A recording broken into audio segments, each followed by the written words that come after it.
দেখুন বন্ধুরা, এই যে উঠেছি, এই যে বিছানা সাফ করে নিয়েছি, ঝাড়ু পোছা হয়ে গেছে। দেখুন এখন বাজে 4:45, এখনও 5টা বাজেনি। না, কাজ করতে করতে 5টা 12 হয়ে গেছে। এই যে ঝাড়ু পোছা করে নিয়েছি, দেখতে পাচ্ছেন।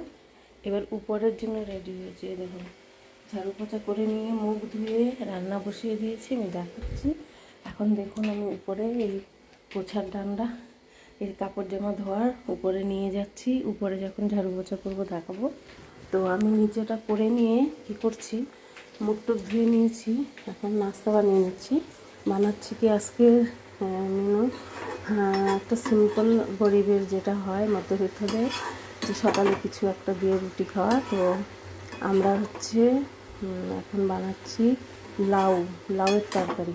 প্রথমে তেল দিয়েছি কড়াইতে, প্রথমে তেল দিয়ে ওর মধ্যে শুকনো লঙ্কা আর সর্ষে দিয়েছি। শুকনো লঙ্কা সর্ষে দিয়ে তারপরে টমেটো দিয়েছি কুচি করে কেটে, এই যে টমেটো গলে যাচ্ছে। তারপরে লবণ, হলুদ আর কাশ্মীরি মির্চ পাউডার দিয়ে দিয়েছি, ঠিক আছে। তো দিয়ে এবার কাঁচা লঙ্কা দিয়ে দিয়েছি কুচি করে কেটে। এবার এটাকে ঢেকে দেবো।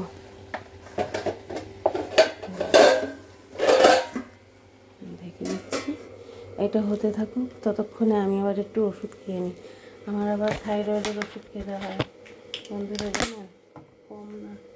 আমি একটু ওষুধ, দেখতে পাচ্ছেন এটা থাইরয়েডের ওষুধ। এই যে আমি একটা নিয়ে নিয়েছি।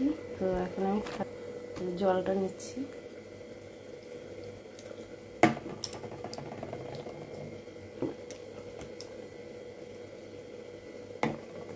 ওষুধটা খেয়ে নিলাম খালি পেটে, তারপরে দেখাচ্ছি, ঠিক আছে, আস্তে আস্তে। আমি জামা কাপড় ধুয়ে দিয়েছি, দেখতে পাচ্ছেন।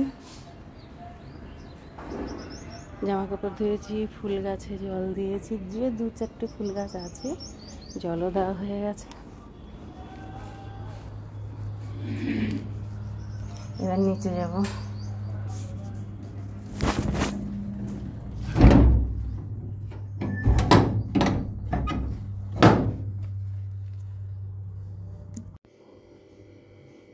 দেখুন বন্ধুরা, পরোটা হয়ে গেছে আর একটা লাউয়ের তরকারি করে নিয়েছিলাম না। তো এখন আমার বরমশাইকে খেতে দিচ্ছি। বরমশাই এখন খাবে। এই যে লাঞ্চ ডিব্বা অফিসে নিয়ে যাবে। ক্ষীরা আছে এটার মধ্যে, শসা আর লবণ, কালো নমকের ডিব্বা, এটার মধ্যে পরোটা, এটার মধ্যে তরকারি, ঠিক আছে। তো আমি এখন প্যাক করে রাখি।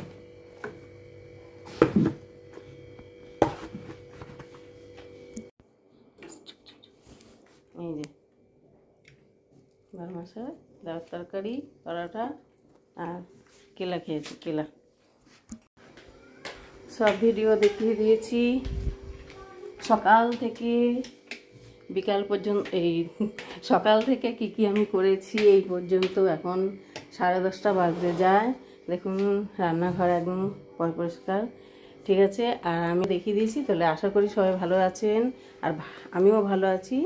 ভিডিওটি লাইক কমেন্ট শেয়ার করবেন, বেশি থেকে বেশি শেয়ার করে দেবেন, ঠিক আছে। Tata, bye bye. আর কালকে আবার একটা নতুন কোনো ভিডিও নিয়ে চলে আসবো।